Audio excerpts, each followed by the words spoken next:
ਤੁਸੀਂ ਸੁਣ ਰਹੇ ਹੋ ਪੰਜਾਬੀ ਰੇਡੀਓ USA ਤੇ ਸਿੱਖ ਇਤਿਹਾਸ ਦੇ ਵਿੱਚ ਅੱਜ ਦਾ ਦਿਨ ਅੱਜ 12 ਜਨਵਰੀ ਹੈ। 12 ਜਨਵਰੀ 1797 ਸ਼ਾਹਜਮਾਨ ਦਾ ਅੰਮ੍ਰਿਤਸਰ ਤੇ ਹਮਲਾ ਤੇ ਹਜ਼ਾਰਾਂ ਅਫਗਾਨ ਮਾਰੇ ਗਏ। 1748 ਤੋਂ ਲੈ ਕੇ 1767 ਤੱਕ ਅਹਿਮਦ ਸ਼ਾਹ ਦੁਰਾਨੀ ਨੇ ਪੰਜਾਬ ਤੇ 8 ਵਾਰ ਹਮਲੇ ਕੀਤੇ ਅਤੇ ਖੂਬ ਲੁੱਟਮਾਰ ਕੀਤੀ। ਸਿੱਖਾਂ ਹੱਥੋਂ ਉਸ ਨੂੰ ਪਹਿਲੀ ਹਾਰ ਅਕਤੂਬਰ 1762 ਦੇ ਵਿੱਚ ਹੋਈ ਸੀ। ਇਸ ਮਗਰੋਂ 1767 ਦੇ ਵਿੱਚ ਵੀ ਸਿੱਖਾਂ ਨੇ ਉਸ ਦਾ ਖੂਬ ਨੁਕਸਾਨ ਕੀਤਾ।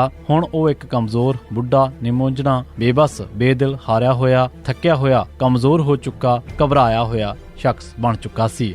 ਅਖੀਰ ਸਿੱਖਾਂ ਦੀ ਤਾਕਤ ਤੋਂ ਡਰਦਾ ਵਿਚਾਰਾ ਅਹਿਮਦ ਸ਼ਾਹ 23 ਅਕਤੂਬਰ 1772 ਦੇ ਦਿਨ ਇਸ ਦੁਨੀਆ ਤੋਂ ਵਿਦਾ ਹੋ ਗਿਆ। ਆਪਣੇ ਤੀਜੇ ਹਮਲੇ ਦੇ ਦੌਰਾਨ ਸ਼ਾਹ ਜ਼ਮਾਨ 1 ਜਨਵਰੀ 1797 ਦੇ ਦਿਨ ਲਾਹੌਰ ਪੁੱਜਿਆ। ਇਸ ਵੇਲੇ ਸਿੱਖ ਲਾਹੌਰ ਛੱਡ ਕੇ ਜਾ ਚੁੱਕੇ ਸਨ। ਉਹਨਾਂ ਨੇ ਸਿੱਖਾਂ ਦੀ ਭਾਲ ਦੇ ਵਿੱਚ ਇੱਕ ਵੱਡਾ ਜੱਥਾ ਅੰਮ੍ਰਿਤਸਰ ਭੇਜਿਆ, ਜਿਹੜਾ 11 ਜਨਵਰੀ ਦੇ ਦਿਨ ਤੜਕਸਾਰ ਹੀ ਉੱਥੇ ਪੁੱਜ ਗਿਆ। ਭਾਵੇਂ ਇਸ ਵੇਲੇ ਗਿਣਤੀ ਦੇ ਸਿੱਖ ਉੱਥੇ ਹਾਜ਼ਰ ਸਨ, ਪਰ ਉਹਨਾਂ ਨੇ ਅਫਗਾਨ ਫੌਜਾਂ ਨੂੰ ਪੂਰੀ ਤਰ੍ਹਾਂ ਦੇ ਨਾਲ ਸ਼ਿਕਸਤ ਦਿੱਤੀ। ਅਫਗਾਨ ਹਾਰ ਕੇ ਤੇਜ਼ੀ ਦੇ ਨਾਲ ਲਾਹੌਰ ਵੱਲ ਭੱਜ ਟੁਰੇ। ਉਹ ਰਾਤ ਤੋਂ ਪਹਿਲਾਂ ਹੀ ਲਾਹੌਰ ਪੁੱਜ ਗਏ। ਜਦ ਸ਼ਾਹ ਜ਼ਮਾਨ ਨੂੰ ਇਸ ਹਾਰ ਦਾ ਪਤਾ ਲੱਗਾ ਤਾਂ ਉਹ ਅਗਲਾ ਦਿਨ ਚੜ੍ਹਨ ਤੋਂ ਪਹਿਲਾਂ ਹੀ ਸਾਰੀ 50,000 ਫੌਜ ਲੈ ਕੇ ਅੰਮ੍ਰਿਤਸਰ ਨੂੰ ਚੱਲ ਪਿਆ।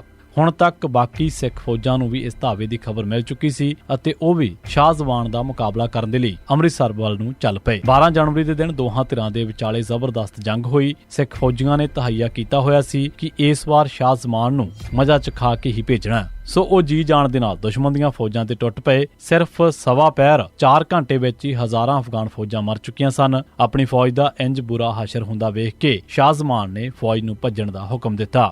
ਸਿੱਖਾਂ ਨੇ ਉਹਨਾਂ ਦਾ 20 ਮੀਲ ਤੱਕ ਪਿੱਛਾ ਕੀਤਾ ਅਤੇ ਹੋਰ ਸੈਂਕੜੇ ਅਫਗਾਨ ਫੌਜੀ ਮਾਰ ਦਿੱਤੇ। 12 ਜਨਵਰੀ 1988 ਦੇ ਦਿਨ ਪੁਲਿਸ ਨੇ ਦਇਆ ਸਿੰਘ ਤੇ ਬਲਬੀਰ ਸਿੰਘ ਨੂੰ ਨਕਲੀ ਮੁਕਾਬਲੇ ਦੇ ਵਿੱਚ ਸ਼ਹੀਦ ਕਰ ਦਿੱਤਾ। ਇਸੇ ਦਿਨ ਬਾਬਾ ਬਕਾਲਾ ਦੇ ਵਿੱਚ ਇੱਕ ਰਾਹਗੀਰ ਹਰਜਿੰਦਰ ਸਿੰਘ ਨੂੰ CRPF ਨੇ ਬੇਵਜ੍ਹਾ ਕਤਲ ਕਰ ਦਿੱਤਾ। 12 ਜਨਵਰੀ 1990 ਦੇ ਦਿਨ ਪੰਜਾਬ ਪੁਲਿਸ ਨੇ ਕਮਲਜੀਤ ਸਿੰਘ ਪੁੱਤਰ ਅਰਜਨ ਸਿੰਘ ਵਾਸੀ ਸੁਲਤਾਨਵਿੰਡ ਰੋਡ ਅੰਮ੍ਰਿਤਸਰ, ਸੁਬੇਗ ਸਿੰਘ ਵਾਸੀ ਲੁਬਾਣਿਆਂ ਵਾਲੀ ਫਰੀਦਕੋਟ ਅਤੇ ਸੁਰਜੀਤ ਸਿੰਘ ਵਾਸੀ ਕੰਧਵਾਲਾ ਫਰੀਦਕੋਟ ਨੂੰ ਨਕਲੀ ਮੁਕਾਬਲਿਆਂ ਦੇ ਵਿੱਚ ਸ਼ਹੀਦ ਕਰ ਦਿੱਤਾ। ਇਸੇ ਸਿੱਖ ਇਤਿਹਾਸ ਦੇ ਵਿੱਚ 12 ਜਨਵਰੀ ਦਾ ਦਿਨ। ਤੁਸੀਂ ਸੁਣਦੇ ਰਹੋ ਪੰਜਾਬੀ ਰੇਡੀਓ USA।